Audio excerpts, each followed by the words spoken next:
အားလုံးပဲမင်္ဂလာပါဒီဇလန်ထဲမှာဆိုရင်တော့ဟောင်ကောင်မှာနေထိုင်တဲ့လင်မယားနှစ်ယောက်ရှိပါတယ်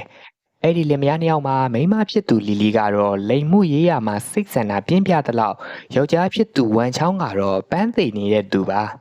အဲ့ဒါကြောင့်လီလီကထမနဲထိုးတဲ့ခါတိုင်းမှာအာသာမပြေတာကြောင့်ဝမ်ချောင်းကိုအမြဲဆဲဆိုချိန်မောင်းနေပါတယ်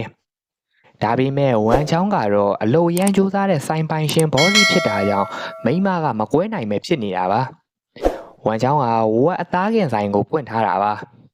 ဒီတော့မိန်းမဖြစ်သူလီလီကဝမ်ချောင်းနဲ့လည်းမကွာပဲနဲ့အကင်ဆိုင်ရဲ့ကောင်တာမှာထိုင်ရင်းနဲ့လာစားနေတဲ့ယောက်ျားတွေနဲ့အီစီကလီလုံနေတာပေါ့ဝမ်ချောင်းကလည်းသူ့အပြစ်နဲ့သူဆိုတော့လီလီရဲ့လုပ်ရက်တွေကိုမသိချင်အောင်စောင့်နေရပါတယ်အဲ့ဒီအကင်ဆိုင်ကိုရဲငပြင်းတယောက်လည်းအမြဲလာစားပါတယ်ဒါကြောင့်မလို့ဝမ်ချောင်းနဲ့အဲ့ဒီရဲကဘောရာအရင်တွေလိုဖြစ်သွားတာပေါ့နောက်ပြီးတော့ဆိုင်ကိုလာစားတဲ့စားသုံးသူတွေထဲမှာလီလီကိုကြာကူလီလာရိုက်တဲ့သူတွေလည်းရှိပါတယ်။ဝမ်ချောင်းကတော့သူ့ရဲ့အားနည်းချက်ကြောင့်ဘာမှမပြောနိုင်ရှာပါဘူး။ရဲငပြင်းကတော့တော်တော်လေးကိုအတုံးမကျတဲ့ရဲတယောက်ပါ။ဒါကြောင့်မလို့လမ်းဘေးမှာကြက်ရောင်းတဲ့ဈေးတွေကိုလည်းဖမ်းတယ်။ပြီးတော့သူ့ဘာသူတမအာဇီဝစီးပွားကြက်ကြက်ရောင်းနေတဲ့သူကိုကြက်ချင်းကြီးနဲ့အတူရဲစခန်းကိုခေါ်လာခဲ့ပါတယ်။ဒီလိုနဲ့ရဲစခန်းထဲမှာကြက်တွေလွတ်ထွက်သွားပြီးတော့ဝယုံသုံးကားဖြစ်နေတာကြောင့်ရဲငပြင်းလည်းလှိမ့်ပြီးတော့အစဲခံလိုက်ရပါတယ်။အဲ့ဒီရဲငပြင်းကအမြဲတမ်းအကင်ဆိုင်ပိတ်ခံဒီမှာလာရောက်စားတောက်တတ်ပါတယ်။ဝမ်ချောင်းကလည်းအလုံနားရမလို့သူတို့နှစ်ယောက်ကဘီယာထိုင်တောက်ရင်းနဲ့စကားပြောနေကြပါတယ်။အဲ့ဒါလို့သူတို့ထိုင်ပြီးတော့စကားပြောနေတော့မှပဲတန်ရှင်းရေးအတော်ကြီးကရဲငပြင်းရဲ့တနက်ကိုယူလာပါတယ်။ရဲငပြင်းကအမြဲတမ်းတနက်ပြောက်တတ်တဲ့ရဲလည်းဖြစ်ပါတယ်။ဒီလိုနဲ့အတူဘီယာတောက်ကြရင်းနဲ့ဝမ်ချောင်းကသူ့ပန်းသိနေတဲ့အကြောင်းကိုရဲငပြင်းကိုပြောပြပါတယ်။ရဲငပြင်းကလည်းအဲ့လိုဆိုရင်မင်းဆေးလေးပါလေးသုံးကြည့်ပါလားဆိုပြီးတော့အကြံပေးပါတယ်။နောက်နေ့မှာတော့မိမရဲ့ညီမဖြစ်သူခဲမလေးကိုဘူရာမှာသွားကြိုရပါတယ်။ဖြစ်ချင်တော့ခဲမဖြစ်သူရှောင်းဖန်ကတော်တော်လေးကိုချစ်စရာကောင်းပါတယ်။တွက်လက်ပြီးတော့လူတွေပေါ်မှာလည်းကျင်နာတတ်တဲ့ပုံပါပဲ။ဒီလိုနဲ့ဘူရာယုံထဲကနေထွက်ကြတော့ရှောင်းဖန်ကမိမကြီးတယောက်နဲ့ဝင်တိုက်မိပါတယ်။အဲ့ဒီမိမကြီးကလည်းရှောင်းဖန်ကိုအတကုံဆဲသွားတာပေါ့။ရှောင်းဖန်လည်းမိမကြီးအိမ်သာသွားတဲ့နောက်ကိုလိုက်သွားပါတယ်။အိမ်သာထဲကိုရောက်သွားတော့မိမကြီးအိမ်သာတက်နေတော့အနီးနားကဆေးပုံးတွေနဲ့ပတ်လိုက်ပါတယ်။နောက်ပြီးတော့အဝတ်စားတစ်ခုကိုဓာတ်စီလောင်မိရှို့ပြီးတော့အိမ်သာထဲကိုပစ်ထည့်လိုက်ပါတယ်။ကံကောင်းကျင်တော့မိမကြီးကသေမသွားခဲ့ပါဘူး။ရှောင်းဖန်ကချစ်စရာကောင်းတဲ့လောက်ဂလဲစားကြည့်တဲ့နေရာမှာတော့ကြမ်းတမ်းပါတယ်။ဒီလိုနဲ့အကင်ဆိုင်ကိုရောက်လာတော့တန်ရှင်းရတော်ကြီးကြမ်းတိုက်နေတာကိုဝင်ပြီးတော့ကူတိုက်ပေးပါတယ်။တန်ရှင်းရတော်ကြီးကတော့ဆိုင်ကိုလာစားတဲ့နှာဘူးတွေကိုနင်တို့တွေအဲ့ဒီကောင်မလေးကိုသွားမစားနဲ့သူကစိတ်မတန့်ဘူးဆိုပြီးတော့ပြောလိုက်ပါတယ်။ခဏနေတော့လီလီကကောင်တာအန်ဆွဲတဲ့ကပတ်စံနိုင်ပြီးတော့ရှောင်းဖန်ကိုဈေးဝယ်ထွက်ဖို့ခေါ်သွားလိုက်ပါတယ်။ဈေးဝယ်ထွက်လာရင်းနဲ့ရှောင်းဖန်မြို့မှာဘလို့နေထိုင်ရမယ်ဆိုတာကိုသင်ပေးနေတာပေါ့အဝတ်စားဆိုင်တစ်ဆိုင်ကိုရောက်တော့သူ့အမအဝတ်သွားလဲနေတော့သူကအင်ကြီးလေးတွေကိုရှောက်ကြည့်နေပါတယ်အဲ့ဒါကိုဆိုင်ကအယောင်စီးရင်မနှစ်ယောက်ကသူ့ကိုမတူတလို့မတန်တလို့ဆက်ဆံကြပါတယ်ပြီးတော့အမဖြစ်သူအဝတ်လဲကန်းတွေကနေထွက်လာတော့လေရှောင်းဖန်ကိုရုပ်ဆိုးမှတောပုံနဲ့ဆိုပြီးတော့လှောင်ပါတယ်ဒီလိုနဲ့ရှောင်းဖန်ကအယောင်စီးရင်မနှစ်ယောက်ကိုရောသူ့အမကိုရောဂလဲသားချီဖို့အတွက်မှတ်ထားလိုက်ပါတယ်အဝတ်စားဆိုင်ထဲကထွက်လာတော့ယောက်ျားတစ်ယောက်နဲ့တွေ့ပါတယ်အဲ့ဒီလူကတော့လီလီနဲ့ခိုးစားနေတဲ့ကြောက်ကူလီကောင်တစ်ကောင်ပါဒါနဲ့ပဲလီလီကြောက်ကူလီကောင်နဲ့ထွက်သွားပြီးတော့ရှောင်းဖန်ကိုအိမ်ပြန်လွှတ်လိုက်ပါတယ်ရှောင်းဖန်အိမ်ပြန်ရောက်လာတော့တန်ရှင်းရဲ့တော်ကြီးကဒီနေ့အလုပ်လုပ်ရတာအရန်ကိုညောင်းနေဆိုပြီးညည်းနေပါတယ်ဒါနဲ့ပဲသူကမကြည့်ရတော့ထုံးစံအတိုင်းပဲကျန်းဝင်တိုက်ပေးတာပေါ့ဒါပေမဲ့ဘွားတော်ကကျေးဇူးမတင်တဲ့အပြင်သူတထေးကိုမျက်နှာကြိုသွေးနေတာလို့ပြောပါတယ်အဲ့ဒါကိုလည်းရှောင်းဖန်ကကြားသွားခဲ့ပြီးတော့စိတ်ထဲမှာမှတ်ထားလိုက်ပါတယ်ခဏလောက်ကြာမှတော့ရဲငပြင်းရောက်လာပါတယ်ရှောင်းဖန်ကရဲငပြင်းကိုမိတ်ဆက်ပေးလိုက်တော့ရဲငပြင်းကရှောင်းဖန်ရဲ့မျက်လုံးကိုကြည့်ပြီးတစုံတစ်ခုခံစားသိရှိသွားပါတယ်အဲ့ဒါကတော့ရှောင်းဖန်ကပုံမှန်မဟုတ်ဘူးတကယ်ကိုမလွဲတဲ့မိန်းကလေးဆိုတာပါပဲရှောင်းဖန်ကလည်းရဲဆိုတဲ့အတန်ကြားရနဲ့အချိုးတစ်မျိုးပြောင်းသွားပါတယ်ဒီလိုနဲ့သူတို့နှစ်ယောက်ကဘီယာတူတူတောက်ကြပြီးတော့ဝမ်ချောင်းကညနေမှအိမ်ကိုပြန်လာပါတော့တယ်အိမ်ရောက်တော့ခဲမလေးကရေချိုးနေတာကိုခန်းတကားကိုဟာထားတာမို့လို့မြင်သွားပါတယ်ရှောင်းဖန်ကခဲကိုဖြစ်သူမြင်အောင်လို့တမင်တကားကိုဟာထားခဲ့တာပါအဲ့ဒီအချိန်မှာမိမဖြစ်သူလီလီကကြာကူလီကောင်နဲ့ပျော်ပါခဲ့ပြီးတော့အရက်တွေမူပြီးအိမ်ကိုပြန်ရောက်လာပါတယ်အခန်းထဲမှာအုပ်အောတွေဆွဲပြီးတော့သူ့ယောက်ျားကိုလည်းရှင်းနေပါတယ်ပြီးတော့အမားဖြစ်သူဖောက်ပြန်နေတဲ့အကြောင်းကိုရှောင်းဖန်းကခဲကိုတိုင်ပါတယ် ခဲအိုကလည်းဒီကိစ္စကိုငါသိပါတယ်ငါရဲ့အားနည်းချက်ကြောင့်လွှတ်ပေးထားတာဆိုပြီးတော့ပြန်ပြောလိုက်ပါတယ်အဲ့လိုပြန်ပြောလိုက်တော့ရှောင်းဖန်းကခဲအိုကိုဝင်လုံးတော့တာပေါ့တဖြည်းဖြည်းနဲ့ခင်မာလေးရဲ့အထီးအတွေ့အောက်မှာခဲအိုဖြစ်သူအตายရနေပါပြီဒီရဲ့လမ်းလေကောင်ကြီးမှာလီလီနဲ့ကြာကူလီကောင်နဲ့ရန်ဖြစ်နေပါတယ်အဲ့ဒါကိုရဲငပြင်းကမြင်တော့ဝင်ရှင်းပေးတာပေါ့ဒါပေမဲ့လည်းလီလီကရဲငပြင်းကိုနေ့ရက်ဆောက်လို့လားဝင်မရှုံနဲ့ဆိုပြီးတော့ပြောလိုက်ပါတယ်ရှောင်းဖန်းကလည်းနောက်ရက်မှာကောင်တာမှာဝင်ထိုင်နေပါတော့တယ်အဲ့ဒီကိစ္စကိုတန်ရှင်းတော်ကြီးတို့ကအတင်းနဲ့ပြောနေကြပါတယ်ဝမ်ချောင်းကလည်းခဲမာလေးကောင်တာမှာထိုင်တာကိုအတော်လေးကိုသဘောကျနေပါတယ်အဲ့ဒီအချိန်မှာထုံးစံတိုင်းပဲရဲငပြင်းကအရက်တောက်လာပါတယ်ပြီးတော့ဝမ်ချောင်းကိုမင်းမိမနဲ့ကြောက်ကူလီကောင်တကောင်ရန်ဖြစ်နေတာကိုလမ်းမှာငါမြင်ခဲ့တယ်လို့သွားပြောလိုက်တယ်ဒါပေမဲ့ဝမ်ချောင်းကလည်းဒါတွေကအမြဲဖြစ်နေတာပဲလीကွာမပြောပါနဲ့တော့ဆိုပြီးတော့ပြောလိုက်ပါတယ်အဲ့ဒီနေ့ညပဲခဲကိုဖြစ်သူရေချိုးနေတော့ခဲမာလေးရှောင်းဖန်းကခန်းထဲကိုဝင်လာခဲ့ပါတယ်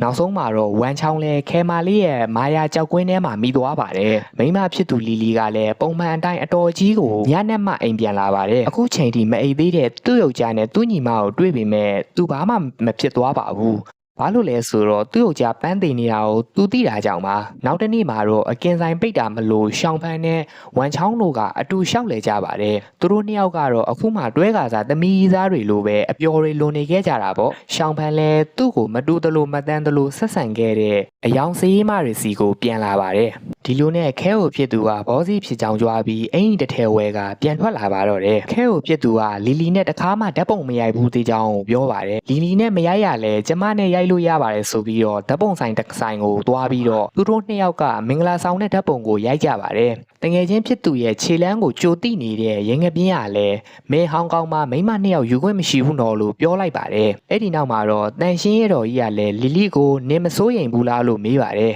်ဒါနဲ့လီလီကဘာစိုးရိမ်စရာရှိလို့လ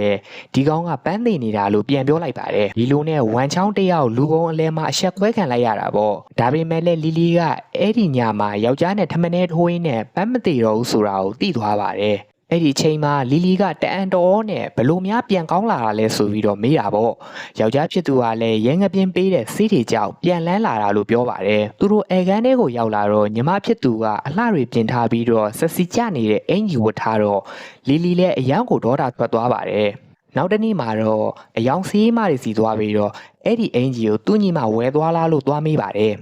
်လီလီလည်းသူ့ယောက်ျားနဲ့သူ့ညီမကိုးစားနေမှန်းကိုတီးသွားပါတော့တယ်ဒီလိုနဲ့အကင်ဆိုင်ထဲမှာစကားတွေများကြပြီးတော့လင်မယားရန်ဖြစ်ကြပါတယ်ရင်းငပြင်းရောက်လာလို့သာအကုန်ငြိမ်ကြသွားပါတယ်ဒီလိုနဲ့လင်မယားနှစ်ယောက်စကားများကြရင်အိမ်ပြန်လာကြပါတယ်အိမ်ထဲကိုရောက်တော့ယောက်ျားဖြစ်သူနဲ့သူ့ညီမရဲ့မင်္ဂလာဓာတ်ပုံကိုအခန်းထဲမှာချိန်ထားတာကိုတွေ့လိုက်ရပါတယ်လင်မယားနှစ်ယောက်ပြဿနာတွေအကြီးအကျယ်ထက်တက်ကုန်ကြတာပေါ့ဒီလိုနဲ့သူတို့နှစ်ယောက်ပြဿနာတက်နေတော့မှရှောင်းဖန်းကရောက်လာပြီးတော့သူ့အမကိုဓာတ်နဲ့အချက်ပေါင်းများစွာထိုးသက်ပြီးတော့တစိမ့်တစ်ပိုင်းဖြတ်လိုက်ပါတယ်